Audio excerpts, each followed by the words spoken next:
السلام علیکم دوستو ساتھیو، میں ہوں سمیع ابراہیم اور آپ دیکھ رہے ہیں سمیع ابراہیم یوٹیوب چینل۔ آج منگلوار ہے، 28 جنوری، سن ہے 2020۔ بہت ہی امپورٹنٹ انفارمیشن ہے جو اس خطے کے لیے بہت بڑی تبدیلی لا سکتی ہے۔ افغانستان کے اندر ایک جہاز گرایا گیا ہے غزنی پروونس میں، اور میڈیا میں یہ چیزیں چل رہی ہیں کہ طالبان کے گروپ نے کلیم کیا ہے کہ وہ انہوں نے گرایا۔ یہ یو ایس ملٹری پلین تھا، بمبارڈیئر E-11، اور یہ اس میں متعدد جو امریکہ کے سروس مین ہیں، امریکہ کے فوجی اس میں تھے، کچھ سینئر اہلکار بھی تھے۔ ان کی تفصیلات ابھی نہیں آئی، لیکن پینٹاگون نے اس بات کو کنفرم کر دیا کہ وہ جہاز گرایا گیا۔ اب سوال بڑا یہ ہے کہ یہ جہاز کس نے گرایا؟ پینٹاگون یہ کہہ رہا ہے آفیشیلی ابھی تک کہ اس بات کا کوئی ہمیں ابھی ایویڈنس ہمارے پاس نہیں ہے کہ اینیمی فائر سے اس کو گرایا گیا، لیکن کچھ انفارمیشن ہم نے گیدر کی ہے، کچھ جو صورتحال کو لوگ سمجھتے ہیں ان سے میری بات ہوئی ہے۔ یہ ایک بہت بڑی ڈیولپمنٹ ہے۔ ایک بات آپ ذہن میں رکھیے کہ غزنی پروونس جو ہے یہ ایران کے بالکل ساتھ ہے،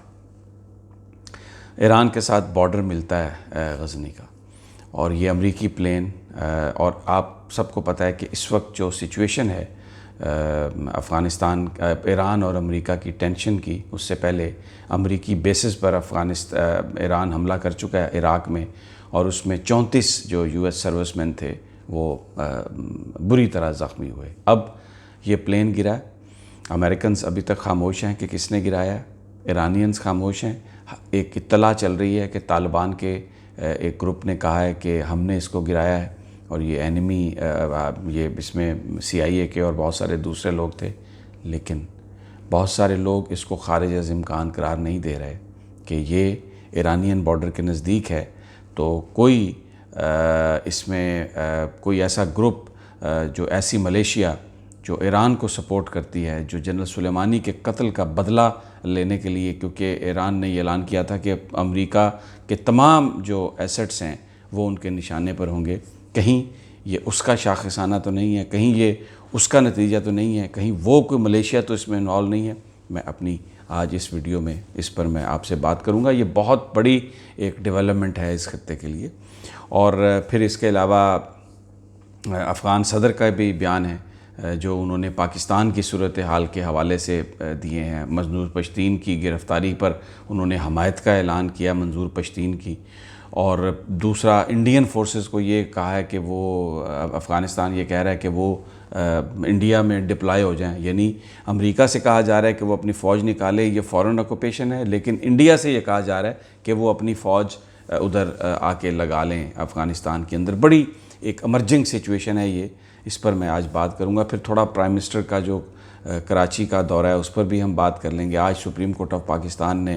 شیخ رشید صاحب اور ریلوے کے حوالے سے ان کو بلایا ہوا تھا، تو بڑا اس کی بھی آپ کو روایات بتاتا ہوں کہ کیا ہے۔ اور کچھ عمران خان بھی سخت ایکشن لینے والے ہیں اپنی جماعت کے اندر، خاص طور پر وہاں کی کابینہ کی ریشفلنگ کی بھی بات ہو رہی ہے۔ تو بڑی بھرپور سٹوریز ہیں، انفارمیشن ہے، وہ آپ کے ساتھ شیئر کرتا ہوں۔ لیکن سب سے پہلے میرے اس چینل کو آپ سبسکرائب کر لیں، اگر نہیں کیا بیل آئیکن کو بھی کلک کر لیں۔ ویڈیو اگر آپ کو اچھی لگ رہی ہے تو اس کو پسند کریں، اس کو شیئر بھی کریں، اور اپنا فیڈ بیک ہمیں ضرور دیں۔ تو سب سے پہلے چلتے ہیں اس خبر کی طرف جو ایک ایمرجنگ سچویشن ہے۔ ایک بڑا جہاز بمبارڈیئر E-11 جو کمیونیکیشن کے لیے استعمال ہوتا ہے، ٹرانسپورٹیشن کے لیے استعمال ہوتا ہے، دور دراز علاقوں میں جہاں پہ کومک جانی ہو، اور امریکن فورسز جو ہیں وہ اس کو استعمال کر رہی تھی۔ یہ غزنی کے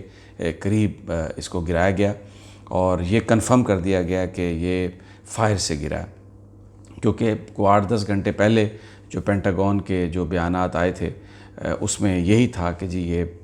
گرایا گیا، فائر سے گرایا گیا۔ پھر بعد میں پینٹاگون نے اپنے اس بیانیے کو تبدیل کر کے کہا کہ ہمیں اس بات کا ایویڈنس نہیں مل رہا کہ یہ جی اینیمی فائر سے ہوا ہے، لیکن در حقیقت یہ گرایا گیا ہے۔ اور بڑا سوال یہ ہے کہ اس کو کیوں اس وقت امریکہ دبا رہا ہے، اور کیوں یہ نہیں بتا رہا کہ کس نے یہ فائر کیا۔ یہ تو جب ایران کے اندر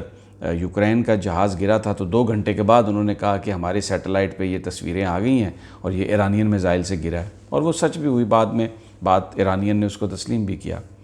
میری جن لوگوں سے آج بات ہوئی ہے جو میں آپ کے ساتھ انفارمیشن شیئر کر رہا ہوں، بڑے محتاط طریقے سے شیئر کروں گا، کیونکہ جب تک ہمارے پاس کوئی ایویڈنس نہ ہو حتمی طور پر ہم کچھ نہیں کہہ سکتے۔ غزنی جو ہے یہ بالکل ایران کے ساتھ ہے، افغانستان کا جو بارڈر ہے، اور بہت سارے جو طالبان کے گروپ بھی تھے جس وقت امریکہ کی آنسلاٹ تھی تو وہ ایران کے اندر انہوں نے پناہ لے لی تھی۔ ان میں سے مشہور جو لیڈر ہیں وہ گلبدین حکمت یار تھے، وہ بھی ایران کے اندر انہوں نے پناہ لی۔ بلکہ اسامہ بن لادن، حالانکہ اسامہ بن لادن کا عقیدہ جو ہے وہ بالکل مختلف تھا شیعہ عقیدے سے، وہ اہل حدیث کو ان کو سمجھا جاتا ہے، لیکن ان کے صاحبزادے نے بھی ایران کے اندر پناہ لی جس وقت یہ سارا معاملہ ہوا۔ وہ کہتے ہیں نا کہ جو دشمن کا دشمن ہے وہ آپ کا دوست ہو جاتا ہے، تو کچھ اس طرح کی صورتحال رہی۔ اب ایک بہت سٹرونگ اپریہنشن ہے، بہت سارے لوگ یہ بیلیو کرتے ہیں کہ یہ جو امریکی پلین گرایا گیا ہے یہ میزائل مارا گیا، اور میزائل مارنے والی جو ملیشیا ہے اس کا کہیں نہ کہیں ایران سے تعلق ہے، اور جو جنرل قاسم سلیمانی کے قتل کا بدلہ لینے کے لیے جو ایران نے کہا کہ ہم دنیا بھر میں جو امریکی سروس مین ہیں، امریکی جو فوجی ہیں وہ ان کا نشانہ ہے۔ تو آپ دیکھیں ابھی تک 2 حملے ہوئے ہیں، ایک میزائل کا حملہ ہوا ہے جو عین الاسد بیس عراق میں ہوا، جہاں پر خود امریکنز نے کنفرم کیا کہ درجنوں یو ایس سروس مین زخمی ہوئے، بچ اس لیے گئے بہت سارے کہ ان کو حملے سے پہلے ایران نے وارننگ دے دی تھی تو انہیں محفوظ جگہوں پر پہنچا دیا گیا۔ اب اس میں بڑے سینئر اہلکار تھے، اس میں CIA کے لوگ ہیں، اس میں کمیونیکیشن کے لوگ تھے اس جہاز میں، اس میں جو امریکہ کی فوج کے لیے جو کام کرتے ہیں امریکی فوجی وہ تھے۔ تعداد ان کی کتنی ہے یہ نہیں پتہ، لیکن یہ غزنی کے قریب اس کو فائر کر کے گرایا گیا، اور افغانستان میں طالبان کے پاس یہ کیپیبلٹی اس طرح کی نہیں سمجھی جاتی، جو ان کے وہ گروپس ہیں جو صدرن افغانستان میں جو لڑائی کر رہے ہیں۔ یہ بڑا ایک ایسا واقعہ ہے کہ اس کے کچھ بھی اثرات ہو سکتے ہیں۔ اب امریکہ کے ریئیکشن کا انتظار ہے کہ کیا اس میں آتا ہے، لیکن جہاز گرا ہے، امریکی سروس مین تھے، امریکی فوجی تھے، اور ایک بڑی سٹرونگ اپریہنشن ہے انٹیلیجنس کمیونٹی میں کہ کوئی ایسی ملیشیا اس میں انوالو ہو سکتی ہے جس کا تعلق جس کے تانے بانے ایران سے ملتے ہوں۔ یہ ڈیولپنگ سچویشن ہے، بڑی سینسٹیو ہے، میں کوئی کیا سرائی نہیں کروں گا، جیسے جیسے انفارمیشن آئے گی دوستوں ساتھیوں میں آپ کو دیتا رہوں گا۔ دوسری جانب اشرف غنی جو افغان صدر ہیں، انہوں نے دیکھیں کہ جیسے سانپ کی طرح وار کیا انہوں نے۔ منظور پشتین جو پاکستان کی فوج کو گالی دیتا ہے، جو پاکستان کے اداروں کو گالیاں دیتا ہے، جو یہ کہتا ہے کہ پاکستان کی یونائٹنگ فورس اسلام نہیں ہے، یعنی مذہب نہیں ہے۔ ہم سب کو پتہ ہے، ہمارے بزرگوں نے جب یہ ملک بنایا تو نعرہ تھا پاکستان کا مطلب کیا، لا الہ الا اللہ۔ اب وہ کیا کہتا ہے کہ جناب نہیں، یہ تو ہمارا پنجابیوں کا، سندھیوں کا، پشتونوں کا، ان کا کوئی آپس کا مذہب کا تعلق نہیں ہے، یہ تو کسی اور وجہ سے ہم جڑے ہوئے ہیں، اس آئین کی وجہ سے جڑے ہوئے ہیں، اور اب اس آئین کی فوج خلاف ورزی کر رہی ہے، اور وہ آئین جو 73 میں بنا، پھر پتہ نہیں اس سے پہلے 62 میں بنا، پتہ نہیں کس، یعنی اس چیز کو ڈینائی کرتا ہے کہ یہ اسلام کی بنیاد پر یہ ملک بنایا گیا۔ وہ جناب پاکستان کی فوج کو گالیاں دے رہا ہے۔ اس نے ایک تقریر کی ہیٹ پر مبنی، پاکستان کے اداروں کو گالی دی، جس پر ایک پرچہ اس کے خلاف درج ہوا، اس کو گرفتار کر لیا گیا، وہ جائے گا، عدالت سے ضمانت ہو جائے گی، کوئی ایسی کوئی بات نہیں ہے۔ لیکن آپ دیکھیں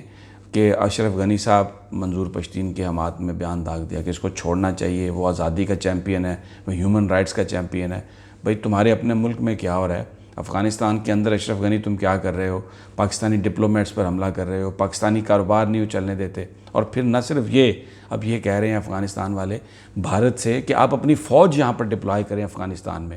ایک طرف تو آپ کہہ رہے ہیں کہ فورن آکوپیشن ختم ہونا چاہیے، اور دوسری طرف آپ بھارت کو کہہ رہے ہیں کہ وہ اپنی فوج وہاں پہ آئے، اور تاکہ پھر افغانستان سے پاکستان کے اندر بھی شورش شروع کرے۔ ایک خطرناک گیم اشرف غنی کرنے کی کوشش کر رہا ہے۔ اور دیکھیں اس میں جو پاکستان نے، جو میں بڑی آپ کو امپورٹنٹ بات بتا رہا ہوں، جس انداز میں پاکستان نے امریکہ کو جواب دیا، اس کے بعد ایک واضح تبدیلی آئی ایلس ویلز کے بیانات میں۔ پہلے تو وہ کہتی تھی نا سی پیک پاکستان کو قرضے میں ڈبو دے گا، سی پیک پاکستانیوں کے لیے بہتر نہیں ہے۔ اب جب انہوں نے دیکھا کہ پرائم منسٹر نے بڑا دھڑلے سے جواب دیا ہے، پاکستان کی سول اور پاکستان کی عسکری قیادت ایک پیج پہ ہے، اور وہ کوئی سی پیک پر کمپرومائز نہیں کرنا چاہتے، تو اب یہ کہہ رہی ہیں ایلس ویلس کہ جی وہ ہم یہ کہتے ہیں کہ امریکی کمپنیوں کو بھی بزنس کی اجازت دی جائے۔ یہ تو پاکستان پہلے کہتا تھا کہ آئیں آپ یہاں پہ انویسٹ کریں، لیکن جو میں آپ کو بتا رہا ہوں کہ جب یہ ادھر پاکستان نے بتایا امریکہ کو کہ یہ نان سینس ہے جو تم سی پیک کی بات کر رہے ہو، پرائم منسٹر نے جو بات کہی، پاکستان کی فوج نے بالکل ایک سختی سے مضبوطی سے سول حکومت کے ساتھ مل کر یہ پیغام دیا، تو اب امریکہ اس سے بھاگ گیا ہے۔ وہ جو کہتے تھے یہ پاکستان کے عوام کے لیے خطرہ ہے، یہ پاکستان کے عوام کے لیے قرضے کا بوجھ ہے، اب کہہ رہے ہیں جی امریکی کمپنیوں کو بھی اس میں آنے کی اجازت ملنی چاہیے، جو کہ پاکستان دے چکا ہے۔ ان حالات میں اب افغانستان کو آگے کیا جا رہا ہے کہ جناب آپ بھارت سے کہیں کہ وہ آئیں، فوج اپنی یہاں پر لے آئیں۔ اب آنے والے وقتوں میں دوستو یہ پتہ چلے گا اگلے چند دنوں میں کہ امریکہ اس جہاز کی جو تباہی کا ذمہ دار کس کو ٹھہراتا ہے۔ ماضی میں تو بالکل طالبان کے ساتھ مذاکرات فائنل ہو چکے تھے، ڈرافٹ بھی بن چکا تھا، صرف کیمپ ڈیوڈ میں میٹنگ ہونی تھی، تو اچانک ایک دھماکہ ہوا اور اس کے بعد جناب ایک فوجی مرا اور ڈونلڈ ٹرمپ نے وہ سارے کا سارا سلسلہ جو تھا وہ ختم کر دیا۔ اب یہ جہاز گرا ہے، اب اس میں جو انٹیلیجنس رپورٹس ہیں اس میں کسی ایسی ملیشیا کا، کسی ایسی گروپ کا ہاتھ ہو سکتا ہے جو ایران سے جس کا تعلق ہو، لیکن اب دیکھنا یہ ہے کہ امریکہ اس پر کیا رسپانس کرتا ہے، اور کہیں پھر جو مذاکرات ہیں وہ تو سسپینڈ نہیں ہوتے، لیکن ابھی تک بہت کاشیسلی جو طالبان کی طرف سے جو ایک سو کالڈ سٹیٹمنٹ بھی آئی ہے، امریکہ نے اس پہ ریئیکٹ نہیں کیا۔ دوستو یہ بڑا اہم ہے یہ ڈیولپمنٹ جو ہے۔ اب اگر اس میں امریکہ کہتا ہے کہ انوالو کسی طریقے سے، ایران کسی طریقے سے انوالو ہے اس میں، تو پھر یہ کہانی کہاں جائے گی؟ اللہ تعالی ہم سب پر رحم کرے۔ یہ پھر کیا یہ لڑائی شدت اختیار کرے گی؟ اللہ تعالی ہم سب پر رحم کرے کہ آنے والا وقت کیسے ہوگا۔ دوسری جانب تھوڑا سا میں بس ڈومیسٹک اتنا بتا دوں کہ پرائم منسٹر کا بڑا اچھا دورہ رہا اسٹیبلٹی کے حوالے سے۔ کراچی کا سندھ آئی جی کو تبدیل کرنے کے لیے انہوں نے چیف منسٹر سے ایگری کر لیا،